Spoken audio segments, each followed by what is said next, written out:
지난 시간부터 저희는 하나님 백성들의 이 땅에서의 삶을 광야의 삶, 광야의 경험으로 보고 그 의미를 함께 알아보고 있습니다. 그래서 지난 시간에는 하나님께서 성도들에게 광야의 시간을 허락하시고 그 안에서 하나님께서 이루시고자 하시는 일을 이루신다라고 말씀을 드렸습니다. 하나님은 백성들의 삶은 이 광야라는 매우 부담스러운 과정을 반드시 갖게 됩니다. 그런데 그 진정한 복과 영광을 알지 못하는 분들이 사실 많습니다. 왜냐하면 이 광야에 대해서 저희들이 오해하는 부분들이 있기 때문입니다. 오늘은 그 광야의 삶을 저희들이 오해하고 있는 부분들을 한번 알아보고 그것들을 정리해 보고자 합니다. 사역자인 저도 이 광야에 대한 이 광야 경험을 공부하고 또 존경하는 목사님들의 글을 참고하면서 이제 성도님들께 설교를 하기 위해서 이런저런 책도 살피기 시작했는데요. 사실 제 자신에게도 이 진리의 말씀들이 생생하게 적용이 되어서 어, 누구를 가르쳐야 되겠다 이런 마음보다는 제 자신을 향하신 하나님의 이 말씀으로 듣느라 좀 분주했던 것 같습니다.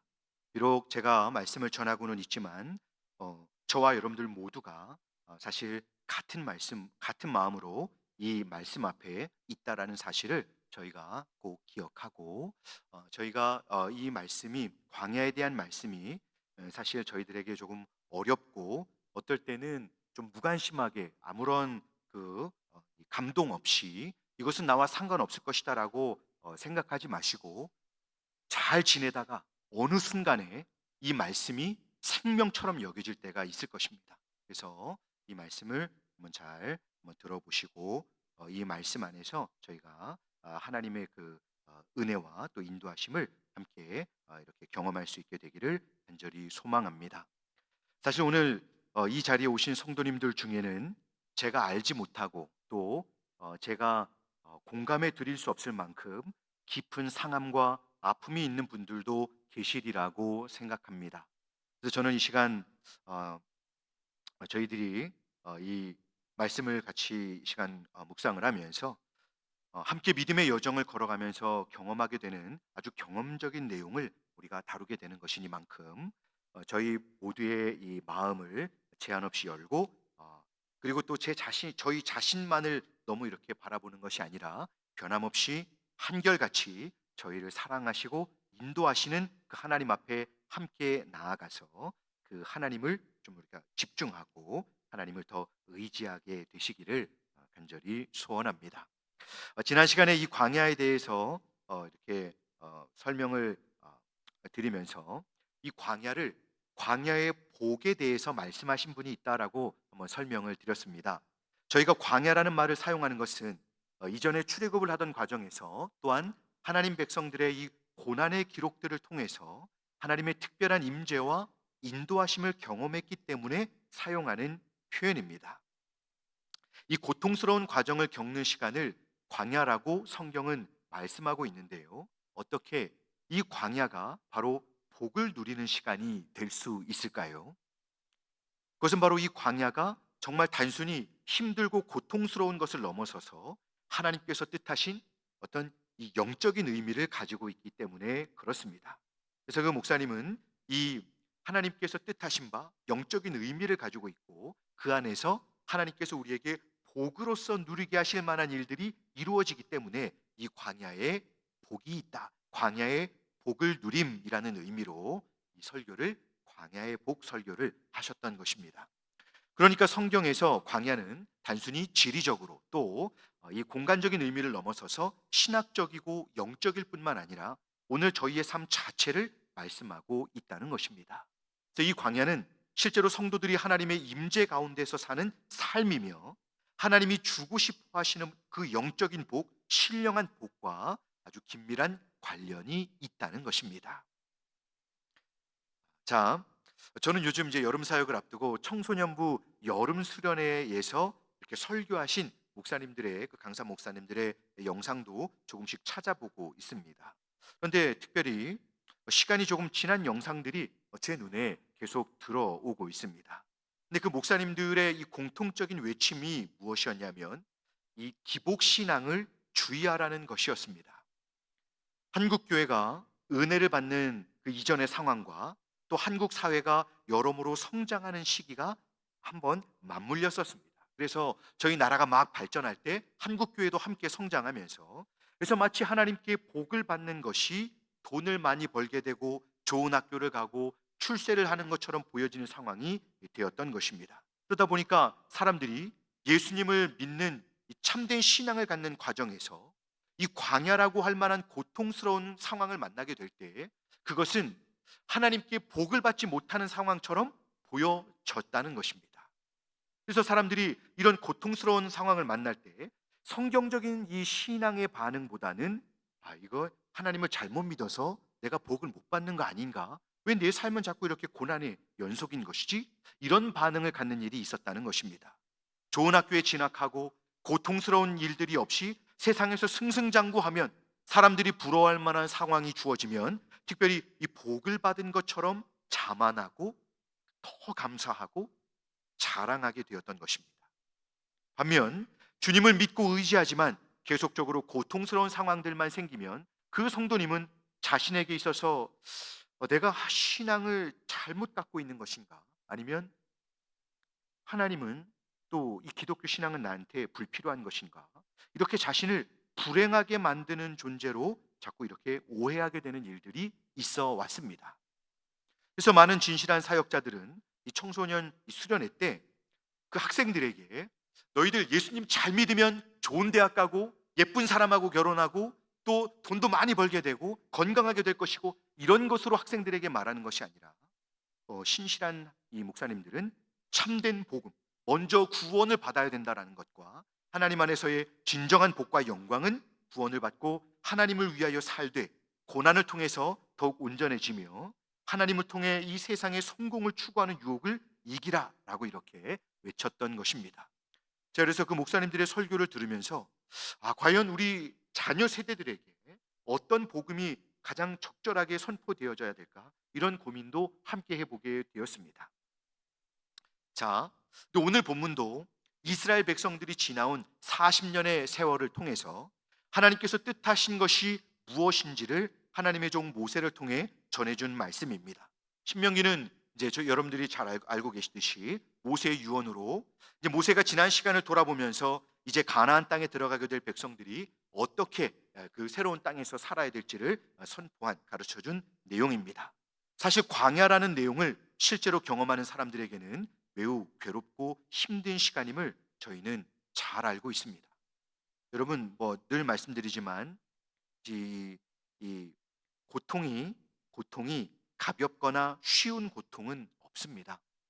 자, 그러면 저희가 이 구체적인 그 오해의 내용을 살피기 전에 광야가 가지고 있는 의미를 잠깐 한번 좀 생각을 해보아야 합니다.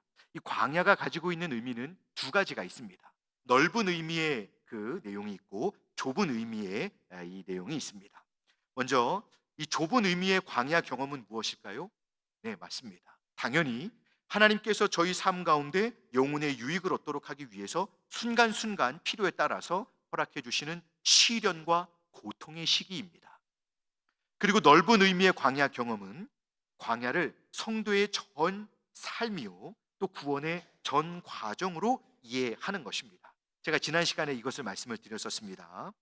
광야를 우리가 생각할 때 신앙생활의 전체, 천국에 들어가기 전까지의 과정을 광야 생활로 본다는 것이죠.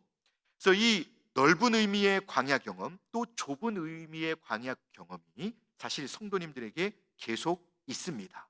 이 의미를 생각하는 게 왜 중요할까요? 자, 성도라고 하면 이 광야 경험으로 표현할 수 있는 것이 반드시 있어야 한다는 것입니다. 반드시 있게 된다는 것입니다. 지난번 본문에 히브리서에서 우리가 살펴보았던 것처럼 광야에서 하나님의 음성을 듣거든 너의 마음을 강팍하게 하지 마라. 그러면서 우리가 순종할 것을 말씀하시면서 그렇게 믿음의 순종을 통해 영원한 안식에 들어가야 한다라고 성경은 말씀하고 있습니다. 즉 성도의 전 삶의 영역을 광야로 보고 하나님의 말씀에 믿음으로 순종할 때 저희는 참된 안식, 영원한 구원에 이르게 된다는 것을 말씀해 주고 계신 것입니다. 자, 그리고 중요한 사실은 그 좁은 의미의 이 하나님께서 허락하시는 이 광야 경험, 때로 하나님께서 저희에게 허락하시는 시련과 고난이 우리에게 있는데요. 하나님은 친자녀들을 징계하는 분이시다라고 히브리서 12장은 분명하게 말씀하고 있습니다. 저희가 새벽마다 이사야서를 재미있게 살펴보고 있습니다. 요즘 어떤 사건을 배경으로 하는지 여러분 기억하시죠? 이스라엘을 징계하셔서 바벨론의 포로로 끌려가게 하시고 이제는 이방 왕 그 바사왕 고레스를 통해서 돌아오게 하시는 것을 예언하시는 상황을 계속 살피고 있습니다.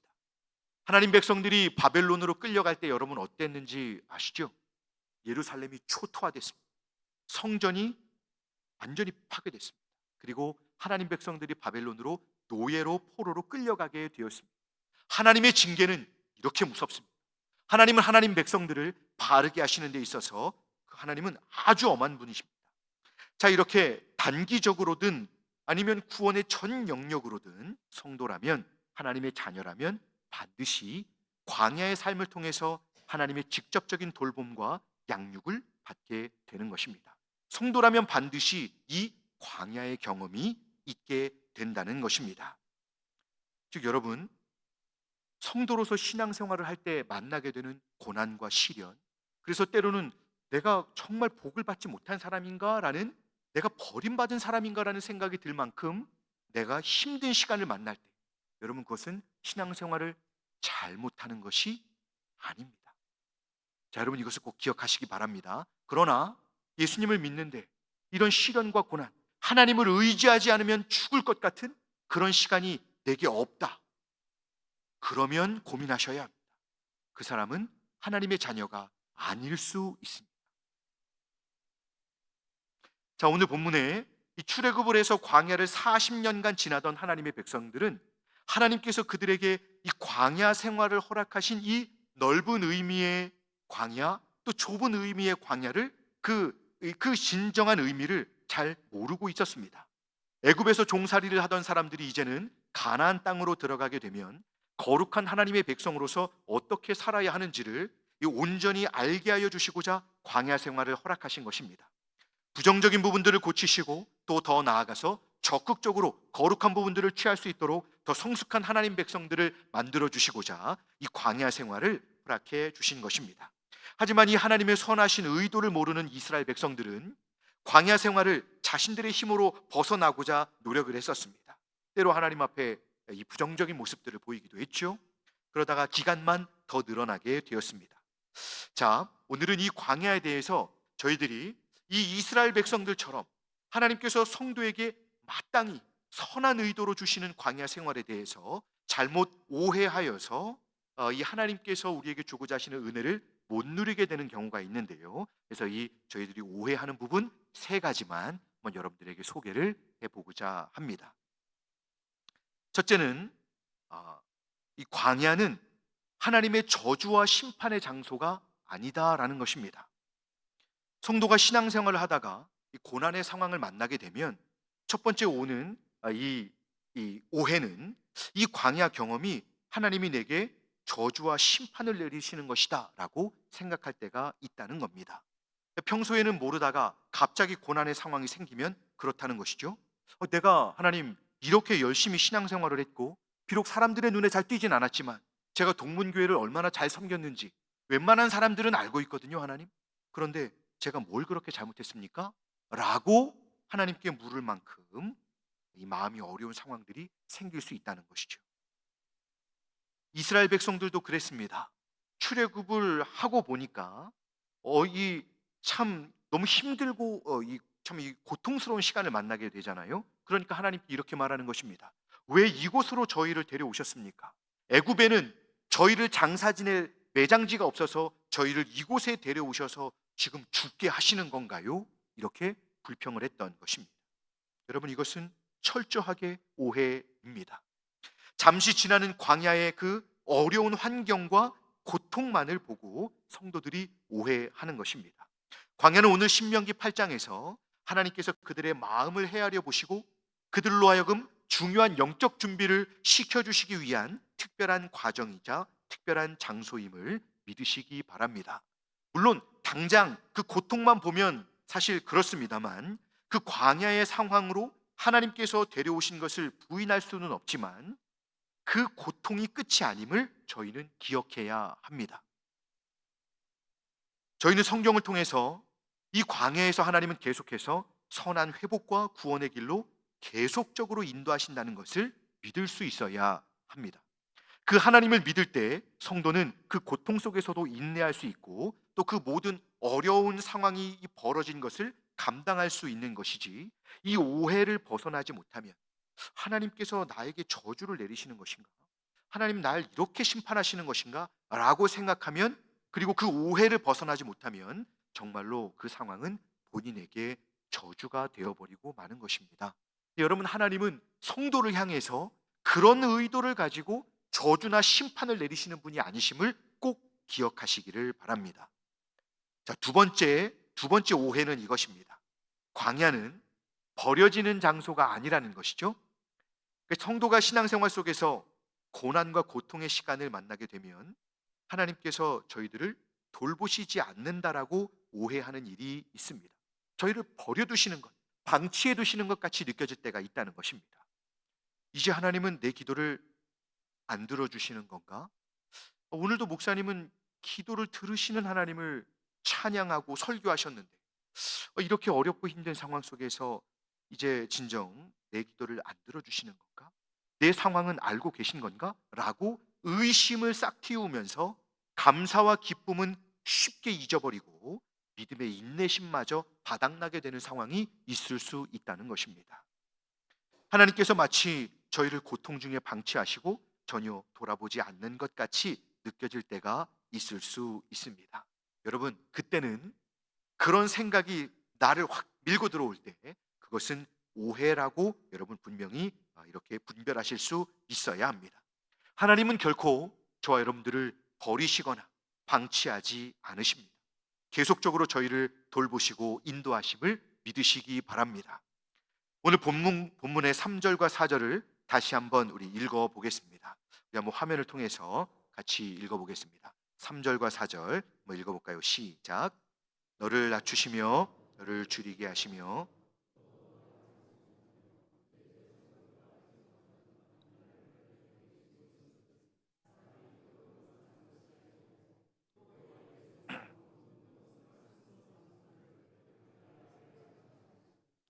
이 40년 동안에 내 의복이 헤어지지 아니하였고 내 발이 부르트지 아니하였느니라. 아멘. 자, 여러분 보십시오. 광야에서 고통스러운 시간을 보내고 있던 하나님 백성들, 여러분 그 사람들 굶었을까요? 안 굶었습니다. 하나님께서 그들을 만나로 먹이시면서 인도하셨습니다. 생으로 굶기지 않으시고 그들을 세상에서는 다른 곳에서는 발견할 수 없는 신령한 음식으로 먹이셨습니다. 또 4절을 보니까 의복이 헤어지지 않고 발도 부르트지 않게 하셨습니다. 하나님은 40년 동안 결코 가만히 계시지 않으셨습니다. 그렇지 않습니까? 그 백성들의 필요를 채워주셔서 살게 하신 것이죠. 또한 그 과정을 통해서 그들을 계속 훈련시키셨습니다. 하나님은 저희가 광야에 있을 때 저희를 보호하시며 지키실 뿐만 아니라 그 다음 여정까지도 생각하시는 분이심을 저희는 믿을 수 있어야 합니다. 하나님의 인도하심은 당장 고통과 힘든 시간을 경험하는 오늘 여기 이 순간이 끝이 아니고, 하나님은 그 다음 스텝까지도 계속 준비하고 생각하시면서 저와 여러분들을 인도하고 계신 것입니다. 그러기에 여러분, 오늘 당하는 이 고통스러운 상황, 생각지 못했던 이 우리 모두를 당황케 하고 망연자실하게 만드는 상황에 우리가 접했을 때 저희가 여러분 하나님을 생각해야 합니다. 이것에서 멈추는 그런 인도하심이 아닌 이 다음 그 다음까지도 선한 인도하심으로 계속 저희 삶을 인도하시는 하나님을 기억하시고 그 하나님을 끝까지 신뢰하실 수 있는 저와 여러분들이 다 되실 수 있기를 바랍니다. 누구나 다 이 광야가 끝이라고 생각합니다. 왜냐하면 너무 힘들고 고통스럽기 때문입니다. 해답이 안 보입니다. 더 이상 희망이 없다는 감정에 넘어지게 되면 여러분 저희는 바로 이 오해에 빠지게 되는 것입니다. 여러분 정말 아닙니다. 하나님은 저와 여러분들을 버리지 않으시고 광야 이후에 복을 예비해 주시는 분이심을 믿으시기 바랍니다. 광야 시간 동안 보이지 않는 영역에서 저희를 보호하시고 인도하시는 하나님을 계속 신뢰하는 그런 저와 여러분들이 되어져야 할 것입니다. 자, 그러면 세 번째, 광야는 이 패배와 실패의 장소가 아니라는 것입니다. 저희가 믿음의 삶을 살면서 경험하는 광야의 상황들이 과연 패배와 실패에 불과할까요? 물론 당신은 이 고통스럽기 때문에 또 그럴 수 있습니다. 하지만 다시 한번 생각을 해보아야 합니다. 성경의 수많은 믿음의 선배들은 참 비참한 상황을 누구나 다 겪었습니다만은 그들은 그런 힘든 시간을 겪으면서 비참한 시간을 겪으면서도 자신들은 패배했거나 실패자로 여기지 않았습니다.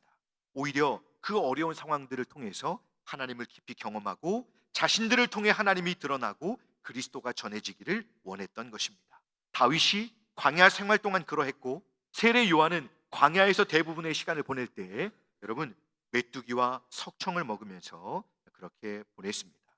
그리고 사도 바울도 심한 고통과 고난 속에서 살았습니다마는 본인을 실패한 사람으로 여기지 않았습니다. 왜 그렇습니까? 바로 하나님이 그들과 함께 하셨음을, 또 하나님의 계속적인 인도하심을 믿었기 때문입니다. 저희가 사실 광야의 경험을 하게 될 때 주변을 둘러보면 너무나 편안하신 분들이 주변에 많거든요. 잘 지내십니다. 가정에 평안과 기쁨이 늘 넘칩니다. 그런데 나만 고통당하고 나만 슬픔 상황을 경험하게 됩니다. 그 실패와 좌절 속에서 고개를 들 수가 없을 정도로 괴로운 시간을 보내고 있습니다. 그럴 때 여러분, 이 수많은 이 믿음의 선배들은 주변을 바라보면서도 본인들을 실패와 또 이 패배자로 그렇게 낙인 찍지 않고 그 상황 가운데서 그들은 자신들에게 밀려오는 감정들이 다 주변 상황들을 인간적인 눈으로 비교해서 오는 감정임을 그들은 분별하고 그들의 마음을 잘 지켰습니다. 광야 경험을 할 때 중요한 것이 여러분 바로 이것입니다.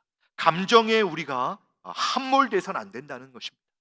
감정, 다른 사람들과 비교했을 때 실패한 것 같고 나만 부족한 것 같고 모자란 것 같고, 하나님이 나는 실패자라고, 너는 아니었어, 너는 안 돼, 이렇게 말씀하셨다라고 생각할 만큼 그렇게 무너져 내릴 때가 있잖아요. 여러분, 그것은 물론 하나님의 혹독한 징계가 그 상황 가운데 있을 수 있습니다만은, 하지만 성도의 고난의 시간에 하나님께서는 그를 버리지 않고 변함없이 함께 하시며 선한 결론을 향해서 그 영혼을, 성도를 인도하고 돌보신다는 사실을 믿을 수 있어야 합니다.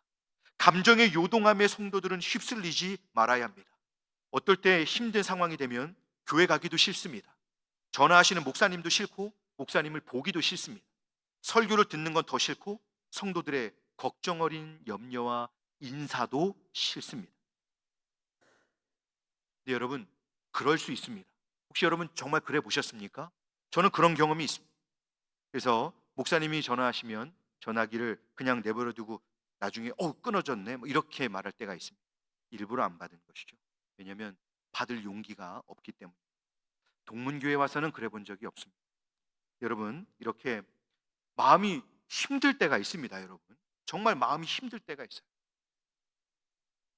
감정에 큰 흔들림이 있고 사람들의 시선이 불편하겠지만, 여러분 그럴 때 감정에 함몰되지 마시고 교회로 달려오십시오. 하나님께 달려오십시오. 하나님을 기억하시고 그 마음을 사람들에게 맡기지 마시고 그 마음을 하나님께 의지하시면서 예배로 오십시오. 하나님께로 오십시오. 나의 어떠함이 아니라 하나님의 그 변함이 없으시고 견고한 사랑과 그 인도하심을 신뢰하시고 용기를 내어 하나님 앞에 계속 멈추지 말고 나아오시는 저와 여러분들이 되실 수 있기를 바랍니다. 저희로 광야를 지나게 하실 사랑과 긍휼의 하나님께서 그 진실한 마음, 여러분 그 마음이, 그 모습이 진짜 보배로운 믿음을 가진 성도의 모습입니다. 진실한 성도는 그런 감정에 휘몰아치는 폭풍을 끌어안고 은혜 주실 주님, 이런 나까지라도 받아주실 주님. 이렇게 더럽고 추하고 문제가 있고 이 고통 가운데 그 누구도 위로할 수 없는 나를 받아주시는 우리 주님이신 것을 믿고 나아올 때, 우리 주님은 그 성도를 향해서 이 예배 시간에 모든 조명이 다 꺼지고 그 한 성도에게만 스포트라이트가 이렇게 비춰지면서 그 영혼을 주님의 은혜 품에 안아주시고 위로해 주실 것입니다. 여러분, 우리 주님은 그렇게 이 땅을 치열하게 믿음으로 살며 하나님을 의지하면서 하나님께 나아오는 성도로서 그런 믿음의 삶을 살기를 원하십니다.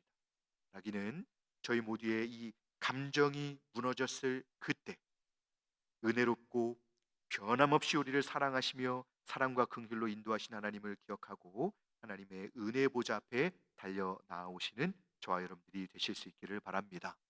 말씀을 맺겠습니다. 혹시 오늘 광야의 시간을 보내고 계신 분이 계신가요? 여러분이 광야의 시간은 하나님의 특별한 시간임을 믿으시기 바랍니다. 결코 오해하지 마십시오. 지금 이 고난이, 지금 경험하고 있는 이 고난이 결코 하나님의 저주와 심판이 아닙니다. 또한 하나님께서 저희를 버리시고 이 방치해 놓으시고 돌아보지 않으시는 그런 것도 아닙니다. 또한 결코 실패와 또 패배의 그런 시간도 아닙니다. 하나님은 변함없이 저희와 함께 하시면서 보이지 않으시는 영역에서 오늘도 저희 모두를 돌보시고 구원을 위하여 최선을 다해 역사하시는 분이심을 믿으시기 바랍니다. 여러분, 오늘 새벽에 읽었던 말씀입니다. 우리 이사야서 45장 15절 말씀을 우리 같이 한번 읽어보겠습니다. 읽어볼까요? 구원자 이스라엘의 하나님이여, 진실로 주는 스스로 숨어 계시는 하나님이시니이다. 아멘. 주는 스스로 숨어 계시는 하나님이시니이다. 아멘. 이 광야의 시간을 지날 때는 우리 하나님은 더 잘 보이지 않으십니다. 하나님 도대체 어디 계십니까? 앞만 찾아도 보이지 않습니다. 그러나 하나님이 저희 눈에 보이면 우상이 되겠죠. 우상은 눈에 보여주는 순간 이것은 그 물질이 되기 때문에 그것은 영원한 것이 아니어서 결코 이 하나님이 될 수 없는 것입니다. 여러분, 하지만 누구보다 저희를 잘 아시고 사랑하시는 하나님은 비록 보이지 않는 가운데 역사하시지만 결코 저희를 버리지 않으시고 언제나 함께 하십니다. 이제는 저희가 불행하고 실패한 것처럼 느껴지는 이 모든 오해를 벗어버리고 끝까지 무한한 사랑과 인자하심으로 저희를 위해서 역사하시는 하나님께 담대히 나아가셔서 영적으로 더욱 성숙해 되고 또 하나님의 놀라운 은혜 속에서 이 고난을 감당하게 하시는 믿음과 은혜를 받으시며 또 저희의 그런 믿음의 삶을 통해 하나님을 영화롭게 해드리는 그런 저희 모두가 되실 수 있기를 주님의 이름으로 축복합니다. 기도하겠습니다.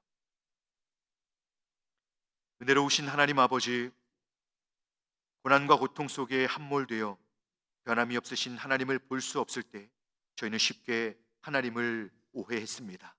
그 오해 속에서 믿음으로 하나님께 나아가기보다는 더 깊은 고통과 영적인 고립된 상태로 넘어져서 일어설 수 없을 만큼 좌절하고 또 하나님보다 세상을 의지하며 그렇게 살았습니다. 하나님, 저희가 깊은 고통과 아픔이 있는 광야 경험을 만날 때 오직 변함없이 성도들을 돌보시고 인도하시는 하나님께서 저희와 함께 계심을 성경을 통해 분명히 알고 감정적으로 흔들리지 않고 끝까지 사랑의 하나님을 신뢰하게 하여 주시옵소서. 오늘도 깊은 고통과 눈물 속에서 광야의 길을 걷고 있는 성도님들을 위로하여 주시옵고 더욱 담대한 믿음으로 주님과 이 광야의 시간을 주님과 동행하게 해주시며 하나님의 은혜와 사랑 안에서 승리할 수 있도록 인도하여 주시옵소서. 감사드리며 우리 구주 예수님의 이름으로 기도드리옵나이다. 아멘.